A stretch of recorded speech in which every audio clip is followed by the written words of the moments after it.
PM Modi के तीसरी बार प्रधानमंत्री बनने से पहले बदल गई एसपीजी की गाइडलाइन। आखिर गृह मंत्रालय को क्यों लेना पड़ गया इतना बड़ा फैसला? मोदी की सुरक्षा में चूक या फिर वजह कुछ और है? कौन है वो अफसर जिसके आदेश पर एसपीजी को करना पड़ेगा काम? नाम तो सुना ही होगा एसपीजी। प्रधानमंत्री की सुरक्षा में तैनात इन जवानों की बिना मर्जी के पत्ता भी मोदी तक नहीं पहुँच सकता। ब्लैक चश्मा, चीते की जैसी नजर और दुश्मन को पल भर में धुआं बनाने की ताकत, जो मौत से भी लड़ जाए उसका नाम है एसपीजी।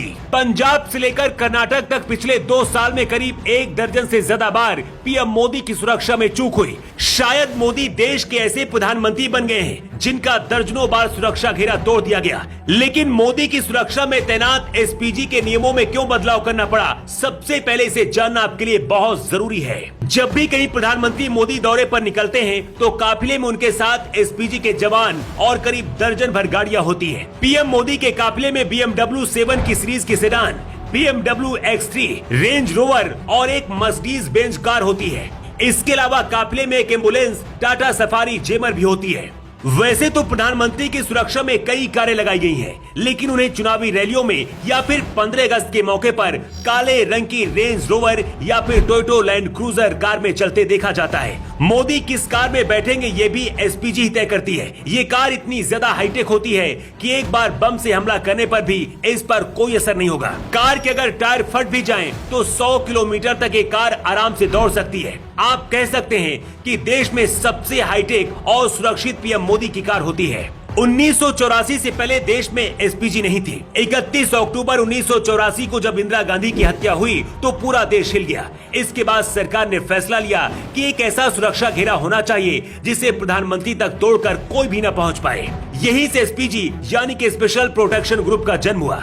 इस वक्त देश में करीब 3000 एसपीजी के जवान हैं। इंदिरा गांधी की हत्या के बाद 1991 में जब राजीव गांधी की भी हत्या हो गई तो इसके बाद एसपीजी कानून में संशोधन किया गया और पूर्व प्रधानमंत्री और उसके परिवार को पद से हटने के बाद 10 साल तक एसपीजी की सुरक्षा दी गई। वक्त बदला और अटल बिहारी सरकार ने 2003 में इस कानून में फिर से बदलाव कर दिया। इसके बाद पूर्व प्रधानमंत्री को पद से हटने के बाद सिर्फ 1 साल तक ही ये सुरक्षा दी जाती थी। लेकिन मोदी सरकार में 2019 में फिर से बदलाव करके नया नियम बनाया गया कि सिर्फ प्रधानमंत्री को ही एसपीजी के जवान सुरक्षा देंगे। हालांकि मोदी सरकार में प्रधानमंत्री के पद से हटने के बाद मनमोहन सिंह को 1 नहीं बल्कि 4 साल तक एसपीजी की सुरक्षा दी गई थी। लेकिन जब मोदी की सुरक्षा में बार बार सेंध लग रही है, इसी बीच अमित शाह ने एसपीजी को लेकर बहुत बड़ा फैसला लिया है। एसपीजी के नियमों में गृह मंत्रालय ने नए बदलाव किए हैं। प्रधानमंत्री की सुरक्षा की जिम्मेदारी संभालने वाले इस दल की कमान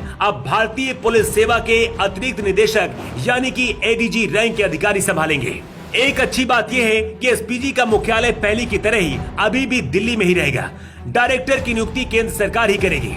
इस पद पर जिसे बिठाया जाएगा वो आईपीएस या फिर एडीजी रैंक का अधिकारी होगा। 2024 के चुनाव से पहले पीएम मोदी की सुरक्षा करने वाली एसपीजी के लिए ये नियम क्यों बदले गए, इसे लेकर कई सारे सवाल भी हैं। पहला सवाल ये है कि क्या पीएम मोदी की सुरक्षा में जिस तरह से चूक हो रही है, क्या इसे देखते हुए ये फैसला लिया गया? अभी तक जो फैसले खुद एसपीजी के जवान लेते थे, क्या उसमें कुछ बदलाव किए जाएंगे या फिर मोदी के तीसरी बार प्रधानमंत्री बनने से पहले उनकी सुरक्षा को और भी ज्यादा हाईटेक किया जा रहा है? क्या एडीजी रैंक के अधिकारी के हाथ में एसपीजी की कमान देकर सही फैसला लिया गया है? और अमित शाह के इस फैसले पर आपकी क्या राय है? कमेंट बॉक्स में लिखकर आप जरूर बताइएगा। न्यू टाइम्स के लिए ब्यूरो रिपोर्ट।